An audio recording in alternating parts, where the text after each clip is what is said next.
ಮುಂದುವರಿಕೆ ವಿಚಾರವಾಗಿ ಎಸ್ಐಟಿ ಕಚೇರಿಯನ್ನು ತಲುಪಿದ್ದಾರೆ ಪ್ರಜ್ವಲ್ ರೇವಣ್ಣ. ಅವ್ರನ್ನ ಈಗ ಎಸ್ಐಟಿ ಕಚೇರಿಗೆ ಕರೆದುಕೊಂಡು ಹೋಗಲಾಗಿದೆ. ರೇಪ್ ಕೇಸ್ನ ಅಸಲಿ ತನಿಖೆ ಈಗ ಶುರುವಾಗಿದೆ. ಅಸಲಿ ತನಿಖೆ ಜೂನ್ 6ರವರೆಗೆ ಪ್ರಜ್ವಲ್ ರೇವಣ್ಣ ಅವರನ್ನ ಎಸ್ಐಟಿ ಕಸ್ಟಡಿಗೆ ಪಡೆದುಕೊಂಡಿದೆ.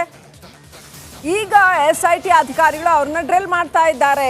ಪ್ರಶ್ನೆಗಳ ಮೇಲೆ ಪ್ರಶ್ನೆಗಳ ಸುರಿಮಳೆಗೈತಾ ಇದ್ದಾರೆ. ನೋಡಿ, ಇಷ್ಟು ದಿನ ಯಾಕೆ ತಪ್ಪಿಸ್ಕೊಂಡಿದ್ರಿ, ಪ್ರಕರಣ ಆದ ತಕ್ಷಣ ಯಾಕೆ ಬರಲಿಲ್ಲ ಇರ್ಬೋದು, ಬೇಕಾದಷ್ಟು ಪ್ರಶ್ನೆಗಳು ಅವ್ರಿಗೆ ಗೊತ್ತಿರುತ್ತೆ ಅವ್ರದ್ದೇ ಆದ ಶೈಲಿಯಲ್ಲಿ.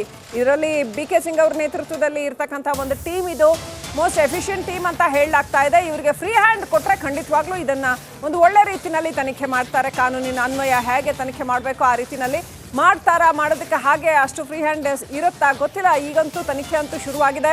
6 ದಿನ SIT ವಶಕ್ಕೆ ಪಡ್ಕೊಂಡಿದೆ. ಹಾಗಾಗಿ ಬಹಳ ಸ್ಟ್ರಿಕ್ಟ್ ಆಗಿ ತನಿಖೆ ಆರಂಭ ಆಗಿದೆ ಅನ್ನುವಂಥ ಮಾಹಿತಿ ಬರ್ತಾ ಇದೆ. ಹೇಗೆ ಇದು ಮುಂದೆ ಹೋಗುತ್ತೆ ಅನ್ನೋದನ್ನು ಕಾದು ನೋಡಬೇಕಾಗಿದೆ.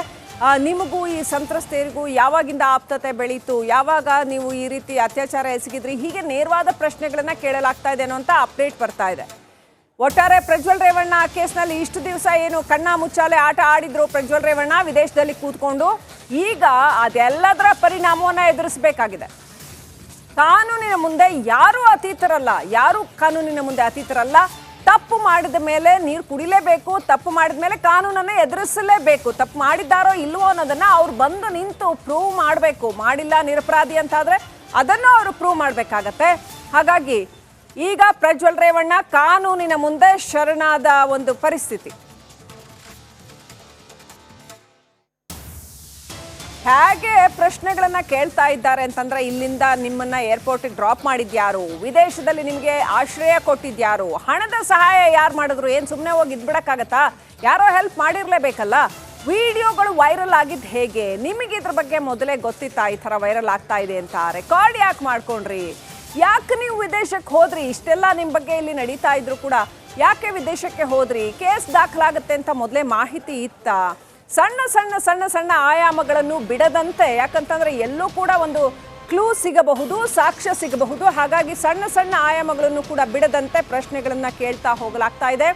ನಾನು ಈಗಾಗಲೇ ಹೇಳಿದಾಗೆ ಮೇನ್ಲಿ ಯಾಕೆ ವಿಡಿಯೋ ರೆಕಾರ್ಡ್ ಮಾಡಿದ್ರಿ, ಅಥವಾ ಇಂಥ ಕೆಲಸ ಮಾಡಿದ್ರಾ, ನೀವು ಯಾಕೆ ಮಾಡಿದ್ರಿ, ಈ ಒಂದು ಅಪರಾಧ ಕೃತ್ಯ ಅಂತ ಗೊತ್ತಿಲ್ವಾ, ಅಥವಾ ಗೊತ್ತಿದ್ದು ಮಾಡಿದ್ರಾ, ಇದ್ರ ಉದ್ದೇಶ ಏನಿತ್ತು, ಬ್ಲ್ಯಾಕ್ ಮೇಲ್ ಮಾಡೋದು ಉದ್ದೇಶನಾ, ವಿಡಿಯೋ ರೆಕಾರ್ಡ್ ಯಾವ ಮೊಬೈಲಲ್ಲಿ ಮಾಡಿದ್ರಿ, ಆ ವಿಡಿಯೋ ಇರೋ ಮೊಬೈಲ್ ಈಗ ಎಲ್ಲಿದೆ ಗೊತ್ತಿದೆ ಅವ್ರಗಳಿಗೆ, ಇವ್ರ ಹತ್ರ ಬಾಯ್ ಬಿಡಿಸೋದು ಗೊತ್ತಿರುತ್ತೆ. 1000 ಪ್ರಶ್ನೆನ ಬೆಳಗ್ಗೆಯಿಂದ ಸಂಜೆವರೆಗೂ ತಿರ್ಗಾ ಮುರ್ಗಾ ಕೇಳ್ತಾ ಇರ್ತಾರೆ.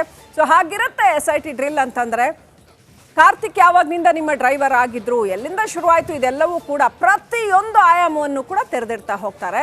ಈಗ ಅಂಥ ಒಂದು SIT ಡ್ರಿಲ್ ಆರಂಭ ಆಗಿದೆ ಪ್ರಜ್ವಲ್ ರೇವಣ್ಣಗೆ. ನೋಡಿ, ಒಂದು ಸಮಾಜ ಅಂತ ಇದ್ದ ಮೇಲೆ ಸಮಾಜದಲ್ಲಿ ಹೇಗಿರಬೇಕೋ ಹಾಗಿರಬೇಕಾಗತ್ತೆ.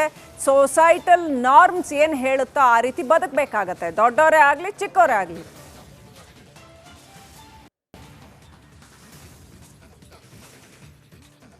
ನಮ್ಮ ಪ್ರತಿನಿಧಿಗಳೆಲ್ಲರೂ ಕೂಡ ಆನೇರ್ ನೀವು ನೋಡ್ಬೋದು, ನಮ್ಮ ಪ್ರತಿನಿಧಿಗಳೆಲ್ಲರೂ ಕೂಡ ನೇರ ಸಂಪರ್ಕದಲ್ಲಿದ್ದಾರೆ. ಒಂದು ಕಡೆ ನಾಗೇಂದ್ರ ಬಾಬು ಇದ್ದಾರೆ, ಹಾಗೇನೆ ಶ್ರೀಪಾದ್ ಇದ್ದಾರೆ, ಹಾಗೇನೆ ಸುನಿಲ್ ಧರ್ಮಸ್ಥಳ ಇದ್ದಾರೆ. ನಾವು ಸುನಿಲ್ ಧರ್ಮಸ್ಥಳ ಅವ್ರಿಗೆ ಪ್ರಶ್ನೆ ಕೇಳೋಣ. ಸುನಿಲ್, ಈಗ SIT ಪ್ರಶ್ನೆಗಳ ಮೇಲೆ ಪ್ರಶ್ನೆ, ನೂರಾರು ಆಯಾಮಗಳಲ್ಲಿ ಪ್ರಶ್ನೆ, ಪ್ರತಿಯೊಂದು ವಿಚಾರವೂ ಇಂಪಾರ್ಟೆಂಟ್ ಆಗತ್ತೆ ಅಂತ, ನೀವು ಯಾರು ನಿಮ್ಮನ್ನ ಏರ್ಪೋರ್ಟಿಗೆ ಡ್ರಾಪ್ ಮಾಡಿದ್ರು ಇಲ್ಲಿಂದ ಅನ್ನೋ ಪ್ರಶ್ನೆಯಿಂದ ಹಿಡಿದು ಪ್ರತಿ ಪ್ರಶ್ನೆ, ಆ ಮೊಬೈಲ್ ಎಲ್ಲಿದೆ, ಯಾಕೆ ರೆಕಾರ್ಡ್ ಮಾಡಿದ್ರಿ, ಹೀಗೆ ಪ್ರತಿ ಪ್ರಶ್ನೆ. ಸುನಿಲ್, ನಿಮಗೆ ಸಾಕಷ್ಟು ಈ ಕ್ರೈಮ್ ರಿಪೋರ್ಟಿಂಗ್ನ ದಶಕದ ಅನುಭವ ಇದೆ. ಸುನಿಲ್, ಹೇಗಿರುತ್ತೆ SIT ಡ್ರಿಲ್, ಪ್ರಶ್ನೆಗಳು ಯಾವ ರೀತಿನಲ್ಲಿ ಸಾಕ್ತಾ ಹೋಗ್ತವೆ, ಹೇಗೆ ಉತ್ತರ ತೆಗೆಸ್ತಾರೆ ಸುನಿಲ್?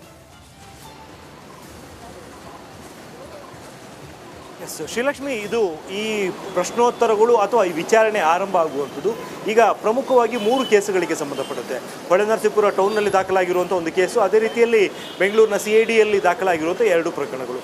ಈ 3 ಕೇಸುಗಳಲ್ಲಿರುವಂಥ ವಿಕ್ಟಿಮ್ಗಳು ಯಾರಿದ್ದಾರೆ, ಆ ವಿಕ್ಟಿಮ್ಗಳ ಜೊತೆಗೆ ಯಾವಾಗ ಪರಿಚಯ ಆಯಿತು, ಅದಾದ ನಂತರ ಯಾವ ಸಂದರ್ಭದಲ್ಲಿ ನೀವು ಅವ್ರ ಜೊತೆಗೆ ಆತ್ಮೀಯರಾದ್ರಿ, ಮತ್ತು ಯಾವ ದಿನದಿಂದ ಅಥವಾ ಯಾವ ವರ್ಷದಿಂದ ನೆನಪಿದ್ರೆ ದೈಹಿಕ ಸಂಪರ್ಕ ಆರಂಭ ಆಯಿತು ಅನ್ನುವಂಥದ್ರ ಬಗ್ಗೆ ಮಾಹಿತಿಯನ್ನು ಕೇಳೋದಕ್ಕೆ ಶುರು ಮಾಡ್ತಾರೆ. ಯಾಕೆಂತ ಹೇಳಿದರೆ ಈ ಕೇಸಿಗೆ ಸಂಬಂಧಪಟ್ಟಂತೆ 3 ಕೇಸಿಗೆ ಸಂಬಂಧಪಟ್ಟಂತೆ ಮಾಹಿತಿಯನ್ನು ಪಡ್ಕೊಳ್ಳುವಂಥದ್ದು ತುಂಬಾ ಇಂಪಾರ್ಟೆಂಟ್. ಹಾಗಾಗಿ ಇಲ್ಲಿ ಅವರು ಆ ಸಂತ್ರಸ್ತ ಮಹಿಳೆ ಜೊತೆಗೆ ಯಾವಾಗ ಪರಿಚಯ ಆಯಿತು, ಯಾವ ಕಾರಣಕ್ಕೋಸ್ಕರ ಆಯಿತು ಅನ್ನೋದು ಕೂಡ ತುಂಬ ಇಂಪಾರ್ಟೆಂಟ್ ಆಗುತ್ತೆ.